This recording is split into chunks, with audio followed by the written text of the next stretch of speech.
Salut à tous, alors aujourd'hui je vais vous présenter une vidéo sur un incident qui m'est arrivé.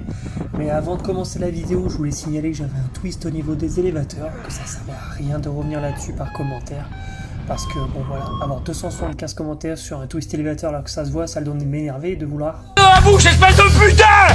La calotte c'est mort, Tissus! Enculé! Le sang c'est mort, putain! Là, ils vont lever! Le sang de la mort, ils vont le mort! C'est l'air qu'il a! Le reste, quelqu'un de mort! Ferme ta gueule! Parce qu'il n'y a rien de plus chiant que d'avoir 275 000 commentaires en parlant de la prévol, tout ça pour un twist au niveau des élévateurs qui n'est pas grave pour le pilotage et qui se voit sur la vidéo. Donc je reviens à ce qui s'est passé, j'étais au Montmion, c'était mon premier vol là-bas, c'était un vol semi-dynamique, semi-thermique, on avait aussi des rafales de vent entre 25 et 28 km/h. Et j'ai été, là tout se passe bien, j'enroule un peu des thermiques en prenant aussi du dynamique.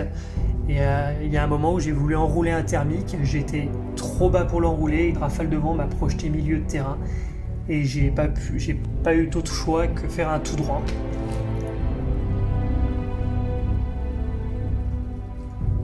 Donc là j'enroule mon thermique, le vent a soufflé à ce moment-là, donc j'ai été projeté. Ne pouvant pas aller à droite ou à gauche à cause du manque d'altitude, enfin, j'aurais pu mais je ne l'ai pas fait, j'ai commencé à paniquer, je descendais très vite, j'ai commencé à saisir les freins, à faire du surpilotage, et là en fait j'ai compris que c'était mort, il fallait que je relève les bras, chose que j'ai fait, et j'ai réussi à passer de l'autre côté.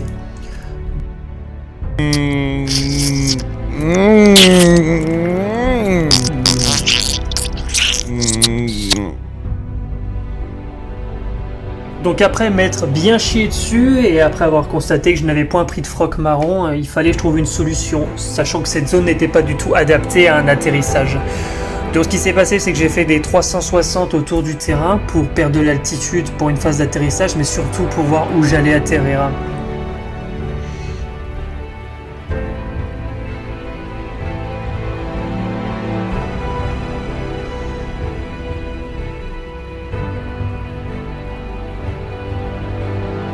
Une fois le 360 effectué, j'ai vu à peu près comment j'allais effectuer mon atterrissage. J'ai pris la décision de faire une PTU main droite, qui est un atterrissage en U.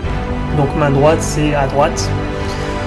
Donc mon objectif premier était de passer avant l'arbre. Donc j'ai commencé à prendre mon virage pour pas me retrouver derrière.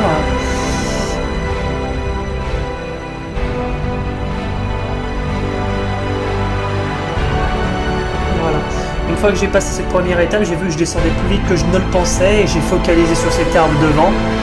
Et en fait, j'ai compris au bout d'un moment que le voile suit le regard, donc il fallait absolument que je tourne la tête, et j'ai tourné la tête et la voile a suivi mon regard, ce qui m'a permis de ne pas terminer dans un arbre. Et de là, j'ai laissé la voile passer devant pour pas qu'elle tombe dans l'arbre. Voilà, j'espère que cette vidéo vous a plu et qu'elle vous sera utile. Alors, moi je vous invite tous à voler avec des caméras parce que ça permet plusieurs choses. La première, c'est de pouvoir voir vos petits défauts et en cas d'incident de voir ce qui s'est passé réellement, parce que si vous ne comprenez pas un incident, ça peut vous braquer, ça peut vous empêcher de voler. Il y en a beaucoup qui ont arrêté le parapente à cause de ça et c'est vraiment dommage. Dans un second temps, ça pourrait être aussi utile à montrer les vidéos auprès de vos structures qui vous encadrent et qui vous forment, qui pourront eux corriger des défauts de pilotage que vous ne voyez pas, que vous avez pris l'habitude de faire, comme pour moi le fait de me tenir aux élévateurs ou de mettre des coups de frein pour aller à droite ou à gauche, ce qui est inutile et parasite. Et aussi, en cas d'incident, de pouvoir avoir un débriefing de professionnel. Donc maintenant, je sais ce que j'aurais dû faire et ce que je n'aurais pas dû faire. Et l'avantage aussi de filmer, c'est que ça permet de voir les bonnes choses dans des situations comme ça.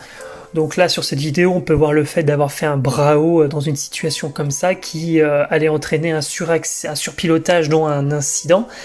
Et aussi le fait de commencer à aller dans un arbre et d'avoir joué sur le regard, ce qui a permis de dévier la voile. Et ça, c'est vraiment pas mal.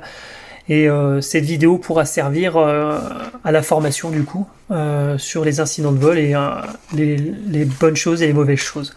Donc voilà, j'espère que ça pourra vous servir dans le temps et n'hésitez pas à vous abonner à ma page.